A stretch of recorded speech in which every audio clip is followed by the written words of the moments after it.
التحیات جب نماز میں واجب رکھا گیا ہے اور مصطفیٰ جان رحمت کا کوئی امتی جب نماز پڑھتا ہے تو یہ ضرور پڑھتا ہے التحیات للہ والصلوات والطیبات السلام علیک ایھا النبی ورحمۃ اللہ وبرکاتہ، یعنی اے نبی آپ پر سلام ہو، اللہ کی رحمتیں و برکتیں نازل ہو۔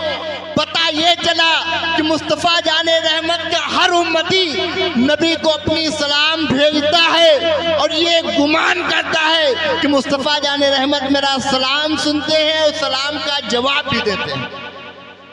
اگر مصطفیٰ جان رحمت سلام کو نہ سنتے تو نماز کو التحیات میں نماز کے اندر التحیات کو واجب نہ رکھا جاتا، اس لیے نماز کے اندر التحیات کو واجب رکھا گیا۔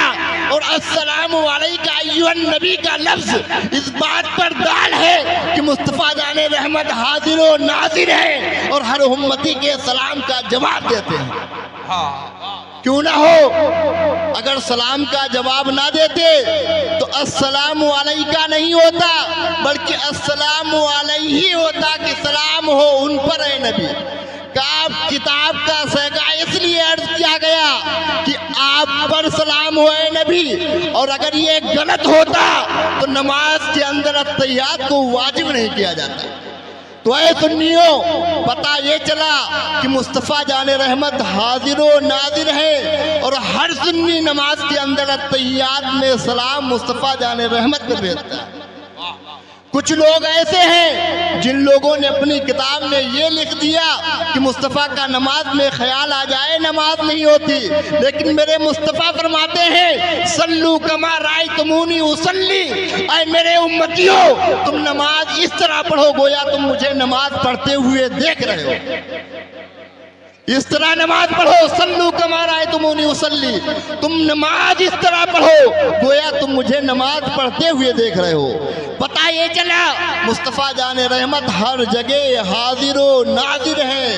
اور رہی بات علم غیب مصطفیٰ کی تو آؤ میں تمہیں بخاری کی حدیث سناؤں۔ بخاری کی حدیث جس کے راوی حضرت علی مولا علی شیر خدا ہے، جن کی شان اتنی بلند و بالا، مصطفیٰ فرماتے ہیں انا مدینۃ العلم وعلی بابوہا، میں علم کا شہر ہوں اور علی اس کے دروازہ ہے۔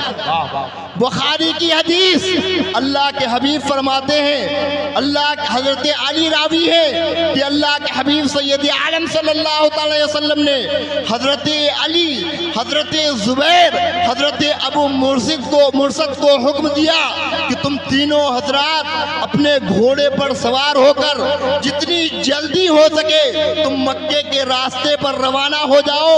اور مکے کے راستے میں ایک جگہ ہے جس کا نام روضہ خاک ہے، اس جگہ پر ایک اونٹنی سوار عورت ملے گی، اس کے پاس ایک خط ہوگا، وہ حاتب ابن بلتا نے اس خط کو بھیجا ہے، وہ خط میں ہمارے جنگ کے راز پوشیدہ ہے۔ اللہ کے حبیب کا فرمان تھا، صحابی رسول تھے، مولا علی تھے، حضرت زبیر تھے، حضرت ابو مرثد تھے۔ آپ نے مصطفیٰ کی بات سنی، اپنی پیشانی کو جھکا دیا، گھوڑے پر سوار ہوئے۔ مدینہ کہاں ہے، مکہ کہاں ہے، سینکڑوں میل کی دوری ہے۔ آج کچھ کم وقت لوگ کہہ دیا کرتے ہیں کہ مصطفیٰ جان رحمت کو پیٹھ پیچھے کا علم نہیں، آپ کو علم غیب نہیں، آپ کو یہ نہیں معلوم کہ آپ کا حشر کیا ہوگا، آپ کے ساتھ کیا ہوگا، آپ کے والدین جنتی ہے جہنمی ہے، اس معاملات میں الجھے ہوئے ہیں۔ میرے مصطفیٰ کا علم غیب ملاحظہ فرماؤ سنیو، اللہ کے حبیب نے فرمایا اے علی، اے زبیر، اے ابو مرثد، تم چلے جاؤ، روضے خاک پر اونٹنی سوار عورت ملے گی، اس کے پاس حاتب ابن بلتا کی طرف سے ایک خط ہے، اس میں ہمارے جنگ کے راز پوشیدہ ہے۔ حضرت علی، حضرت زبیر، حضرت ابو مرثد گھوڑے پر سوار ہوئے، تیز رفتار گھوڑے سے دوڑتے ہوئے مکے کے راستے پر روضے خاک پر پہنچے۔ دیکھا ایک اونٹنی پر سوار عورت تیزی کے ساتھ روا اور دوا ہے۔ حضرت علی دوڑے، اس کی اونٹنی کو لگام کو پکڑا،